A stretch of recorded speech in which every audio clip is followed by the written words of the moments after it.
President-elect Donald Trump is building his cabinet with more controversial nominees. Yeah, the latest is Robert F. Kennedy Jr. as health secretary. That's the proposal. Good Day's Robert Moses joins us with the controversy surrounding this decision, some other nominations as well, and the possible confirmations. Good morning, Robert. Dan and Tashani, good morning to you. And to that end, the president-elect could decide to pursue what we call recess appointments, that is, bypassing the Senate confirmation process and unilaterally installing nominees in order to get some of his more controversial picks seated.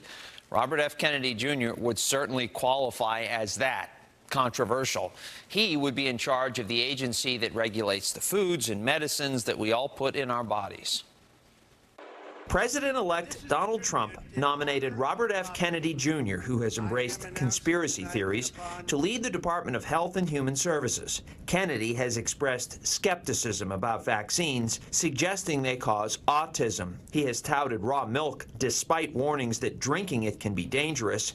And he has promoted drugs like ivermectin and hydroxychloroquine for treating COVID-19 in the face of evidence that they're ineffective. Some lawmakers are wary about his nomination. Well, all my kids are vaccinated, and I hope he's not going to move against one of the most life-saving technologies in the history of the world. After Kennedy dropped out of the presidential race this summer, he promptly endorsed President-elect Trump.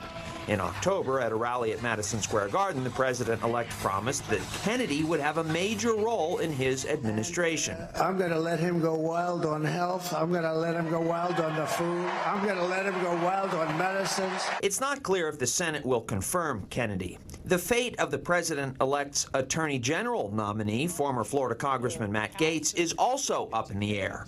The woman at the center of a Justice Department investigation into alleged sex trafficking testified to the House Ethics Committee that she had sex with Gaetz when she was 17, according to ABC News. In a statement, Gaetz said, "These allegations are invented and would constitute false testimony to Congress. This false smear following a 3-year criminal investigation should be viewed with great skepticism." Illinois Senator Dick Durbin, a Democrat, joined other lawmakers in demanding that the Ethics Committee release its report. The sequence and timing of Mr. Gaetz' resignation from the House raises serious questions about the contents of the House Ethics Committee report.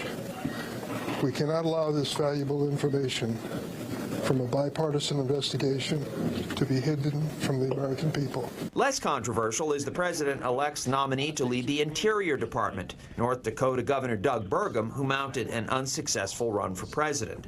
President-elect Trump said that he had planned to make the announcement about Burgum today, but decided instead to do it at Mar-a-Lago last night. Actually, he's going to head the Department of Interior, and he's going to be fantastic.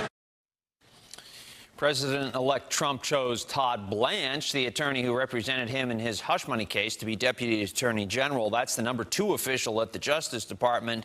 He would serve under Matt Gaetz if Gaetz gets confirmed. And the president-elect also says he plans to replace the U.S. Attorney for the Southern District of New York, Damian Williams, who is overseeing the case against the mayor, as well as the sex trafficking case of Sean Diddy Combs, with Jay Clayton. He is the former head of the Securities and Exchange Commission. Tashani and Dan, back to you. Robert, thank you so much.